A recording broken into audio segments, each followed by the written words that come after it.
আপনাদের এখানে ওয়াহিদুল চিনতে পারছেন? ওয়াহিদুজ্জামান ভালো আছেন না? আমি আপনারা দেখার জন্যই আসছি। আমি আপনার কথা জিজ্ঞাসা করেছি আপনার ছেলের কাছে যে আপনি কেমন আছেন। আপনার ছেলে বলেছে যে শারীরিকভাবে একটু অসুস্থ, দুর্বল, বয়স হয়ে গেছে। তো তার জন্য আপনার জন্য আমরা দোয়া করি আপনি যাতে সুস্থ হন। আর এখানে দেখতে আসলাম, এখানে আমরা রবীন্দ্রনাথের এইখান আপনাদের এই যে ভিটা এই কি অবস্থা, বর্তমান কি অবস্থায় আছেন সেগুলো দেখার জন্য। আর ছেলেপেলেরা কে কি করতেছে এখন? আচ্ছা, আমরা আসার পরের থেকে আর এখানে আসে কোনো অত্যাচার হচ্ছে না। আমি তো ডিসি কে বলেছিলাম যা কিছু বলার। আমাদের এখানে বিএনপির প্রভাব বেশি। আচ্ছা, এখন হাসিনা চলে গেল রেহান, তাই মোবাইলে দেখে ওই রাত্রেই মনে হয় ওই টাইলস তো বাংলাদেশের এই পাশে।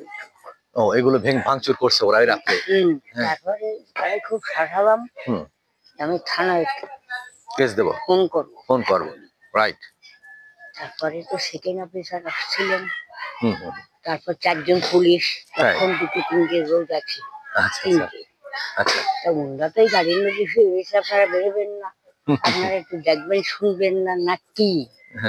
তাহলে না, আর একদিন সেকেন্ড অফিসার আমাকে জিজ্ঞেস করলেন, আমি বললাম যে ডাক্তার ওবায়দুল কাদের অনেক বই করেছে। যাই হোক, আমি ওয়াহিদুজ্জামান আমার কথাই বলেছেন, অনেক বই করেছি আমি এখানে আপনাদের এখানে। এবং এই বইগুলো সরাসরি মন্ত্রীর হাতে নিয়ে, তখন মন্ত্রী ছিলেন আসাদুজ্জামান নূর, তার হাতে নিয়ে দিয়েছি। তারপরে মন্ত্রী খালেদ ছিলেন, তাকে দিয়েছি। এবং এইখানে আপনাদের যাতে নিরাপদে বসবাস করতে পারেন সব ব্যবস্থা করার জন্য আমি ডিসি কে, বিভাগীয় কমিশনারকে, সবাইকে বলছি। ডিসি আসছিলেন অনুষ্ঠানে, মালা দিলাম, ওকে ডেকে পাঠাই। আদাব দাদা, ভালো আছেন? কুশারি বাড়ির মাথা ছায়ারানী কুশারি। আমরা এখন কথা বলছি কুশারি বাড়ির এখন যিনি বটবৃক্ষ, ছায়ারানী কুশারি, মানিকলাল কুশারির স্ত্রী, তার সাথে কথা বলছি। তিনিও এখন বয়সে প্রায় 90-এর কাছাকাছি চলে গেছেন। আর তার আরেকটি ওনার পুত্র একটু আগে এখান থেকে গেলেন। এবং উনি আরো যার পুত্ররা আছেন, গোপাল কুশারি, হ্যাঁ, বিআরডিবিতে চাকরি করেন। তো উনি এখানে, আমি যখন 12 বছর আগে আসি তখন উনি আমাকে সবকিছু দেখিয়েছিলেন, ওনাদের বাড়ির কাগজপত্র, দলিল দস্তাবেজ, এবং এটা সংরক্ষণের জন্য আবেদন জানিয়েছিলেন। এখানে যারা দখলদার ছিল আমরা তাদেরকে হটিয়ে দেওয়ার জন্য, তাড়ানোর জন্য আমরা ডিসি কে বলেছিলাম, মন্ত্রী মহোদয়কে বলেছিলাম, সচিবকে বলেছিলাম। তাদের উদ্যোগে, তাদের সহযোগিতা পেয়ে এখানে তারা এখন নিরাপদে বসবাস করছেন। তবে তাদের দাবি, তাদের পরিবারের অনেক ছেলেমেয়েরা বেকার রয়েছে। তাদের যদি একটু চাকরি সংস্থান, কর্মসংস্থান হতো তাহলে তারা বেঁচে যেতেন।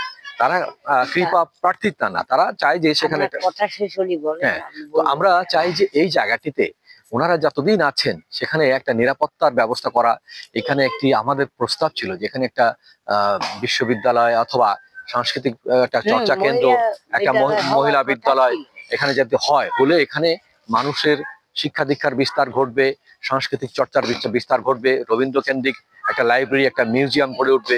এখানে একটা লাইব্রেরি আছে, যদিও আমাদের ক্ষুদ্র পরিসরে, ক্ষুদ্র উদ্যোগে একটি পিঠাভোগ সংগ্রহশালা, একটা লাইব্রেরি আমরা এখানে আছে, আমরা দেখছি। কিন্তু সেই লাইব্রেরিটা আসলে যত আরো বড় করা বা আরো সমৃদ্ধ করা দরকার ছিল।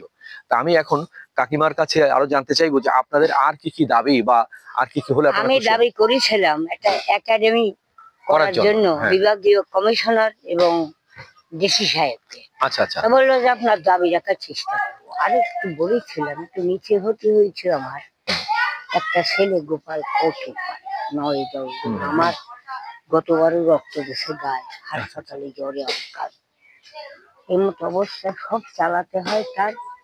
এখন আমি বললাম যে রিয়াজুল হক সাহেব 1995-তে কেন্দ্রে ছিলেন, আর ছেলেরা চাকরি করে 9-10 জন মানুষ ফ্যামিলিতে। আমার ডাক্তারের পিছনে কত যায়, হাই প্রেশারের ওষুধ গ্যাসের এই দেরি। যাই হোক, সে কত পারে, তা আমার ঘর থেকে এখন পানি পড়ে। বর্ষাকালে আমি তোষক গুটায় বসে থাকি। ওনাদের ঘর থেকে এখনো পানি পড়ে, বর্ষা হলে তোষক গুটায় বসে থাকেন। এই করুণ অবস্থায় বাংলাদেশে রবীন্দ্রনাথের পূর্বপুরুষের বংশধরেরা বসবাস করছে, এটি শুনলে যারা এদেশে রবীন্দ্রপ্রেমী তাদের অন্তরের মধ্যে বেদনার সঞ্চার হওয়া স্বাভাবিক। এবং তাদের মধ্যে একটা ভালোবাসা, দয়া, করুণা উদ্রেক হওয়া উচিত আমি মনে করি। যারা এখানে আসতে চান, যারা এখনো আসেননি এই পিঠাভোগে, যেখানে রবীন্দ্রনাথের পূর্বপুরুষরা এখানে বসবাস করে গেছেন, আপনারা জানেন, আমরা দেখিয়েছি প্রবেশ মুখে যে এখানে সেই জগন্নাথ কুশারী বংশধররা এখান থেকে যারা, তার ছেলে মানিকলাল কুশারী এবং তার এই মানিকলাল কুশারীর যে সহধর্মিণী, তিনি এখন বেঁচে আছেন, তিনি রবীন্দ্রনাথের প্রপৌত্রের স্ত্রী। সেই হিসাবে কিন্তু এই কুশারী পরিবারের বাতি ওনারা জ্বালিয়ে রেখেছেন। এখানকার তাদের ছেলে মেয়েরা, তাদের বংশধররা, এখানে 25-26 পুরুষ পর্যন্ত তাদের তথ্য আমার বইতে আমি গেছি। নাতি, হ্যাঁ, নাতিরা আছে 17 পুরুষ, কিন্তু আমি সেই ক্ষিতীশ থেকে শুরু করে, ভারতের যে ক্ষিতীশ থেকে শুরু করে 27 পুরুষের তথ্য আমি দিয়েছি। রবি ঠাকুরের শেকড়ের সন্ধান গ্রন্থে 2টি খণ্ড প্রকাশিত হয়েছে, আরো 2টি খণ্ড প্রকাশের জন্য প্রস্তুতি চলছে। তা আমরা চাই যে এই তথ্য সত্য জেনে আপনারা এগিয়ে আসুন, এই বাংলায় রবীন্দ্রনাথের যারা সত্যিকারের বংশধর, তাদেরকে রক্ষার্থে, তাদের সহযোগিতার্থে আপনারা এগিয়ে আসুন। আপনারা অনেকে চলে যান ওই দক্ষিণ দিঘিতে রবীন্দ্রনাথের বংশধর কেউ নেই, ওটা শ্বশুর বাড়ি, এবং সেখানে একবারই রবীন্দ্রনাথ এসেছিলেন বিয়ের আগে, আর কখনো রবীন্দ্রনাথ সেখানে আসেন না, বিয়ে করতে। আর বিয়ের আগে তিনি কন্যা দেখতে আসছিলেন, এরপরে আসেননি, এবং কন্যাকে নিয়ে যাওয়া হয়েছিল বিয়েতে ঠাকুর বাড়ি নিয়ে যাওয়া হয়েছিল মামলার জন্য সেলাই যাওয়া কুটি বাড়ি। হ্যাঁ হ্যাঁ হ্যাঁ।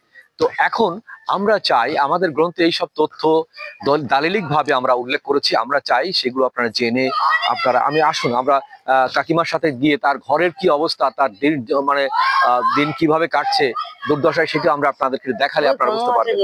হ্যাঁ, চলেন আমরা কাকিমার সাথে। গোপালের ছেলেটা ওই গোপালগঞ্জ বিশ্ববিদ্যালয়ে চান্স পাইছে, আমার খুব খুব খুব আনন্দ। কাজ দিয়া দ্বিমুখী বিদ্যালয়ে ফার্স্ট হয়েছে। জি জি, ওরা আমি ফার্স্ট হয়ে গেছি। এটা আনন্দের বিষয়। আরো এখানে গান করে 3 দিন 3টে। রূপম কুশারী, হ্যাঁ হ্যাঁ, গোপালের ছেলে। দাদা আসুন, দাদা আপনার সাথে একটু কথা বলে, আসুন আসুন। যাই হোক, আচ্ছা, আমরা কাকিমার সাথে এই মুরগির ফার্ম করেছে কারা? ওই ছেলে। ও, উনি করেছেন না?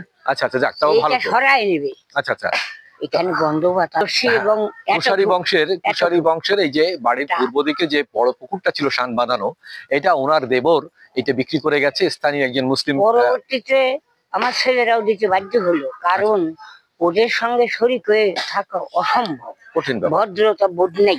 এই পুকুরটা তো আপনাদের আছে না? ওইটা কাটানো যেই স্যাংশন হইল। হ্যাঁ, এখানে একটা পুকুর এখন অবশিষ্ট আছে।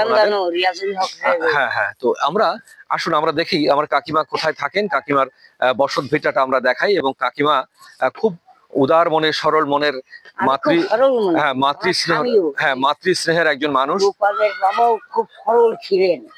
আমরা আস্তে আস্তে আমরা ওনাকে যখন প্রথম এসে পাই, তখন উনি এই ঘরেই অনেক কিছু বলেছিলেন আমাদেরকে, তার বাড়ির গোপন দলিল পত্রাদি। আচ্ছা আচ্ছা আচ্ছা, এইটা এই বাড়িতে, এই ঘরে দেখুন, আমরা দেখাই, আসুন। আর এই মন্দিরটা এই পর্যন্ত গোপাল পরিষ্কার কাজে উঠছে। হ্যাঁ হ্যাঁ, আসেন আমরা দেখাই। এই যে মন্দিরটা, ওনাদের কিন্তু মন্দিরে কিন্তু ওনারা কিন্তু দেবদেবীর পূজা করেন না, একেশ্বরবাদী, ওনারা একেশ্বরের পূজা করেন, যার জন্য এখানে কোনো নারায়ণ গোবিন্দ সেবা করেন, এবং সেখানে এখনো কোনো মূর্তি নেই। ওনারা কিন্তু মূর্তি পূজার চেয়ে ওনারা একেশ্বরের পূজাটাকে বেশি ভালোবাসেন। হ্যাঁ, এখানে দেখুন আমরা তাদের এই পূজার ঘরটি দেখাচ্ছি, যেখানে পূজার ঘরে কিন্তু কোনো দেবদেবী নেই, তারা কিন্তু এখানে ওই বংশানুক্রমিক ভাবে একেশ্বরবাদী, এবং দেবেন্দ্রনাথ ঠাকুর একেশ্বরবাদী ছিলেন। এই যে টিনগুলো দেখেন, টিনগুলো ক্ষয়ে গেছে, এখান থেকে পানি পড়ে বৃষ্টির দিনে, বৃষ্টিতে তাদের তোষক গুছায় থাকতে হয়। এখানে কিছু টিন দিলে, নতুন টিন দিলে, এগুলো ফেলে দিয়ে এটা পুনর্বাসনের জন্য উদ্যোগ গ্রহণ করলে সাংস্কৃতিক বিষয়ক মন্ত্রণালয়ের দায়িত্ব, এটা সাংস্কৃতিক সচিবের আমরা দৃষ্টি আকর্ষণ করছি। এই ব্যাপারে আপনারা যথাযথ উদ্যোগ গ্রহণ করবেন। পরবর্তী কন্টেন্টে আমরা আপনাদেরকে আরো কিছু গুরুত্বপূর্ণ তথ্য দিব। ধন্যবাদ।